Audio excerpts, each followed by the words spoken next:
खबरें सुपरफास्ट में सबसे पहले बड़ी खबर दिल्ली की सियासत से जुड़े हुए बीती रात डिप्टी सीएम मनीष सिसोदिया को सीबीआई अपने दफ्तर में बिठाए रखी और उन्हें गिरफ्तार भी किया गया। करीब 8 घंटे की मैराथन पूछताछ हुई। जांच एजेंसी ने बड़ा कदम उठाया गिरफ्तारी की और अब आज उन्हें कोर्ट में पेश करने की तैयारियां हैं।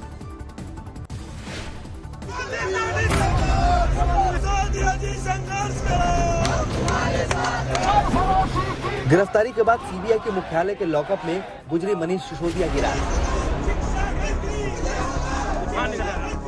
वहीं कल 8 घंटे तक सवाल जवाब हुई।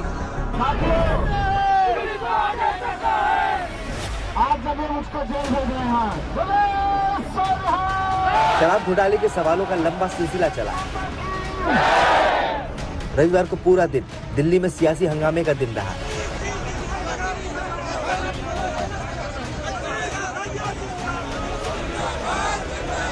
मनीष सिसोदिया गिरफ्तार हुए। आप कार्यकर्ताओं का गुस्सा फूटा, हंगामा प्रदर्शन हुआ, लेकिन सीबीआई ने गिरफ्तारी की साफ साफ वजह बताई। कहा कि पूछताछ के दौरान सिसोदिया सवालों के जवाब में टालमोल करते रहे। उन्होंने जांच में बावजूद सहयोग नहीं किया, इसी वजह से उन्हें गिरफ्तार किया गया।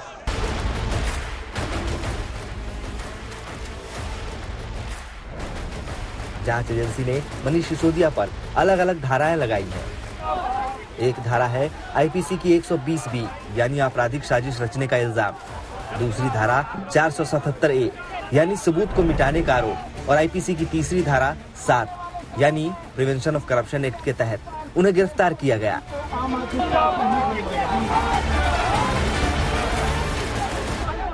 जब भी ये मामला कोर्ट जाएगा, जब भी इस मामले का ट्रायल होगा, 1 रुपए के भ्रष्टाचार का सबूत ना सीबीआई, ना ईडी, ना इनकम टैक्स, ना दिल्ली पुलिस पूरे देश के सामने रख पाएगी। सिसोदिया की गिरफ्तारी को लेकर आपने आर पार की लड़ाई का ऐलान कर दिया है। आज पार्टी बीजेपी मुख्यालय के बाहर प्रदर्शन करने वाली है। वहीं दूसरी ओर सीबीआई मनीष सिसोदिया का पहले मेडिकल टेस्ट कराएगी, फिर उन्हें राउज एवेन्यू कोर्ट में पेश करेगी। पंकज जैन और राम किंकर सिंह के साथ मनीष पांडे, दिल्ली आज तक।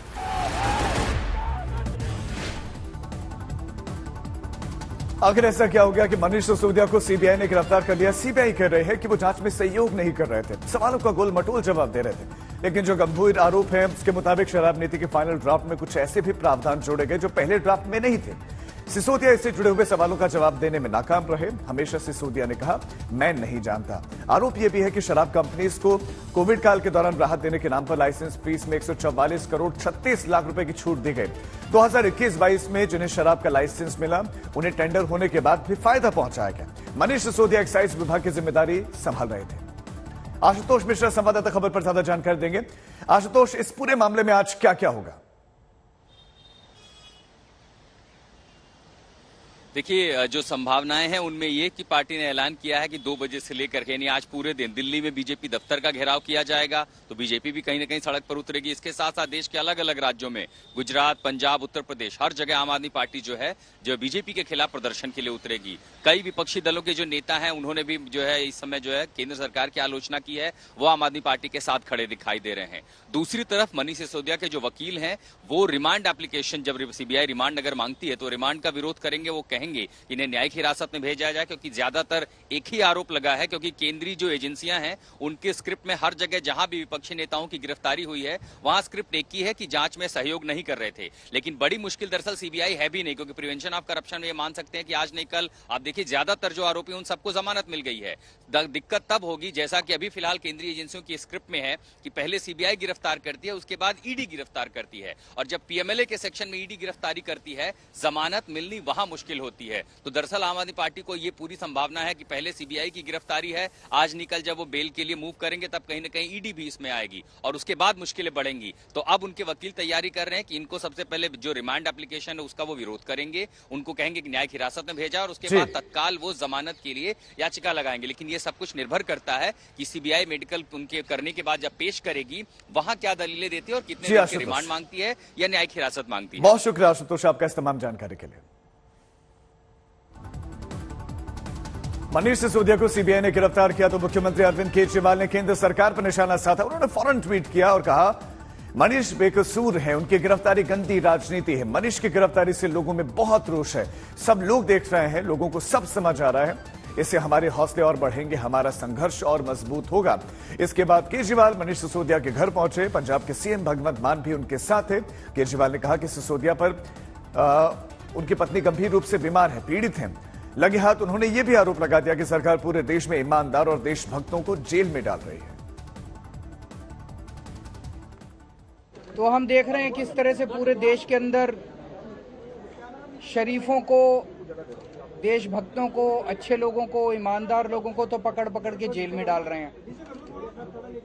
और जिन लोगों ने अरबों खरबों रुपए लूट लिए बैंकों के और इनके, वो इनके दोस्त हैं। उनके खिलाफ कोई एक्शन नहीं होता, वो खुलेआम घूम रहे हैं। उनको नोटिस देने की भी हिम्मत नहीं है लोगों की, क्योंकि वो इनके दोस्त हैं। पूरा देश देख रहा है, लोग देख रहे हैं और लोग ही इसका जवाब देंगे। सीबीआई का संबंध तो पहले से था, लिहाजा सवालों का जवाब देने से पहले रविवार को सिसोदिया सुबह 10 बजे राजघाट के लिए रवाना हो गए। उसके बाद करीब 11:15 बजे उनसे सीबीआई दफ्तर में पूछताछ शुरू हुई। उधर दिल्ली पुलिस ने प्रदर्शन कर रहे आप नेताओं के खिलाफ कार्रवाई शुरू कर दी। 12:15 बजे के करीब संजय सिंह समेत कई नेता हिरासत में ले लिए गए और उसके बाद शाम 7:15 बजे सीबीआई ने मनीष सिसोदिया को गिरफ्तार कर लिया। उसके 45 मिनट बाद केजरीवाल ने ट्वीट कर कहा कि ये सिसोदिया बेकसूर है। गिरफ्तार होते ही सीबीआई मुख्यालय की सुरक्षा भी बढ़ा दी गई। कैसे सिसोदिया की गिरफ्तारी तक बात पहुंची, अब आपको ये भी बताते हैं। दरअसल पिछले साल 17 अगस्त को ही सीबीआई ने एफआईआर में सिसोदिया को नंबर 1 आरोपी बताया। उसके 2 दिन के बाद ही सिसोदिया के घर पर छापा पड़ा। फिर 30 अगस्त को सीबीआई ने सिसोदिया के बैंक लॉकर खंगाले। इस मामले में पहली दफा सिसोदिया से 17 अक्टूबर को 9 घंटे तक पूछताछ हुई। 25 नवंबर को सीबीआई ने चार्जशीट फाइल कर दी। उसमें सिसोदिया का नाम नहीं था। बीते 15 जनवरी को सीबीआई ने कंप्यूटर जब्त किए और 18 फरवरी को समन भेज दिया। तब सिसोदिया ने समय मांगा, जो कि मिल भी गया, लेकिन पूछताछ के बाद जांच एजेंसी ने मनीष सिसोदिया को गिरफ्तार कर लिया। मनीष सिसोदिया गिरफ्तार हो चुके हैं और इस पूरे मसले पर दिल्ली और देश भर में कुछ जगहों पर बड़े प्रदर्शन की तैयारी में है आप।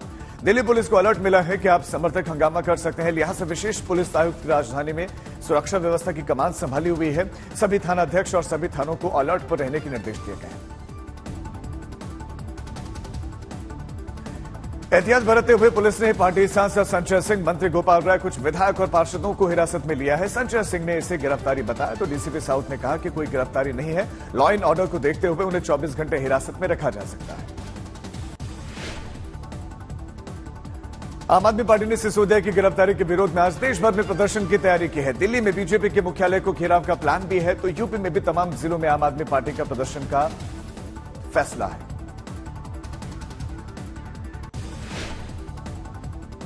सिसोदिया की गिरफ्तारी के मसले पर जमकर सियासत भी हो रही। विपक्षी दल बीजेपी पर निशाना साध रहे हैं।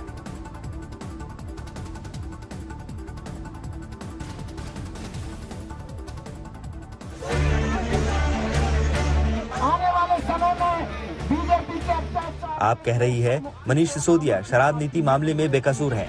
उन पर लगे सभी आरोप गलत है।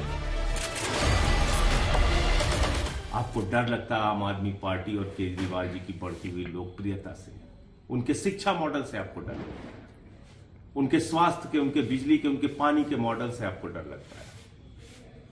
लेकिन याद रखिएगा, आपकी तानाशाही का अंत जरूर होगा मोदी जी। लेकिन बीजेपी के लिए ये कामयाबी का मौका है। बीजेपी सिसोदिया की गिरफ्तारी को कानून की जीत बता रही है। पार्टी सिसोदिया के बहाने केजरीवाल को टारगेट कर रही है। हर कुछ दिन बाद ये खुद ही जज बन जाया करते थे लोग, और हर कुछ दिन बाद यही जांच एजेंसी बन जाया करते थे। इस शराब घोटाले में मास्टरमाइंड तक पहुंचना भी बाकी है। विरोधियों पर ऐसे आरोप लगे और गिरफ्तारी हुई तो आपने इसे लोकतंत्र का काला दिन बता दिया। पार्टी नेता राघव चड्ढा ने ट्वीट कर कहा कि जेल के ताले टूटेंगे, मनीष सिसोदिया छूटेंगे। दिल्ली की सियासी की तपिश देश के दूसरे हिस्सों में भी दिख रही है। समाजवादी पार्टी अखिलेश यादव ने बीजेपी पर निशाना साधा है। उनकी माने तो मनीष सिसोदिया की गिरफ्तारी ने साबित कर दिया कि बीजेपी सरकार 2024 से पहले ही अपनी हार मान चुकी है। इसलिए विपक्षी राजनीति शक्तियों को झूठे मुकदमे में फंसा रही है। इस घड़ी में आपको टीएमसी, जेडीयू, टीडीपी, शिवसेना सभी का समर्थन मिल रहा है। पंकज जैन और रामकिंकर सिंह के साथ मनीष पांडे, दिल्ली आज तक। आम आदमी पार्टी और बीजेपी एक दूसरे पर आरोप प्रत्यारोप लगा रहे हैं और अब आपको सुनाते हैं दोनों पार्टियां एक दूसरे पर किस कदर हमला कर रही हैं। अब अदालत में क्या होगा कल, मैं वो भी आपको बता देता हूं। पत्रकार बंधु मिला लीजिएगा, कल सीबीआई से वो पूछेंगे कि भैया आपके पास इनके खिलाफ क्या डॉक्यूमेंट्री एविडेंस है, मगर कल सीबीआई कोर्ट में ये कहेगी साहब कुछ खास तो नहीं है, मगर मनीष सिसोदिया कॉपरेट नहीं कर रहे, इसलिए हमको इनकी कस्टोडियल इंटेरोगेशन करनी है, यानी कि सीबीआई को अपनी कस्टडी में इनसे पूछताछ करनी है। कोर्ट कहेगा अच्छा 10 दिन नहीं, 10 दिन नहीं 3 दिन ले लो। फिर 3 दिन के बाद सीबीआई कहेगी हमें और सवाल पूछने, कोर्ट कहेगा अच्छा 5 दिन ले लो। प्रश्न उठता है, शराब मंत्री मनीष सिसोदिया जी ने शराब का घोटाला किया या नहीं किया? क्या यह हकीकत नहीं है कि आज दिल्ली में बच्चा बच्चा ये जानता है कि आम आदमी पार्टी और मनीष सिसोदिया जी ने अपने कमीशन के चक्कर में, यह एक टेक्निकल विषय है, हर कोई जानता है कि जहां तक होलसेलर की कमीशन का विषय था, पहले जो कमीशन 2% का था, उस कमीशन को बढ़ा करके 12% का कमीशन किया गया था। इतना बड़ा इजाफा जो कमीशन का है, ये क्यों किया गया था? वन में जो 2 लाशें मिली थी, अब उसकी पुष्टि हो गई कि दोनों लाशें भरतपुर के मुस्लिम युवकों की थी। इस मामले में असदुद्दीन ओवैसी ने कहा कि देश में हेट क्राइम बढ़ता जा रहा है, मुसलमान दलित ईसाई होने पर मारा जाता है। ओवैसी का यह भी आरोप है कि बीजेपी गौरक्षक के नाम पर आतंकियों को पैदा कर रहे हैं। जो हेट क्राइम पूरे देश में हो रहा है, वतन अजीज में हो रहा है, जहां पर लोगों को महज इस बिना पर मारा जाता है कि मुसलमान और दलित या ईसाई है। मुसलमान को इसलिए पीटा जाता है कि बीजेपी और नरेंद्र मोदी की सरकार ने गौ रक्षक के नाम पर आतंकवादियों को पैदा किया है। ये गाय के रक्षक नहीं है, बल्कि आतंकवादी है, दहशतगर्द है, टेररिस्ट है।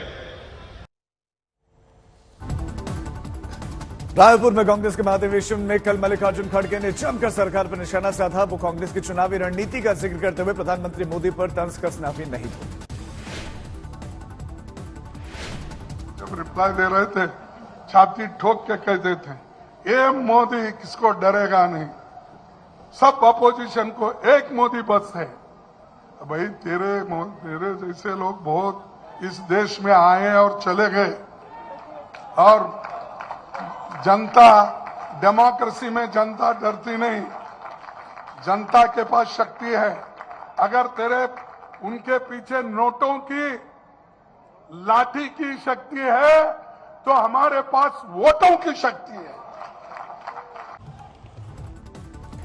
रायपुर में कल भी राहुल गांधी मौजूद थे, लेकिन वो रैली को संबोधित किए बिना ही अपनी मां सोनिया गांधी के साथ दोपहर में दिल्ली के लिए रवाना हो गए। उन्हें रात में ही कैम्ब्रिज यूनिवर्सिटी के कार्यक्रम के लिए जाना था। इस बीच में खबर यह भी आ गई कि राहुल गांधी की भारत जोड़ो यात्रा का दूसरा चरण जल्द शुरू होगा और इसका आगाज अरुणाचल प्रदेश के पासीघाट से होगा, जो गुजरात के पोरबंदर तक पहुंचेगी।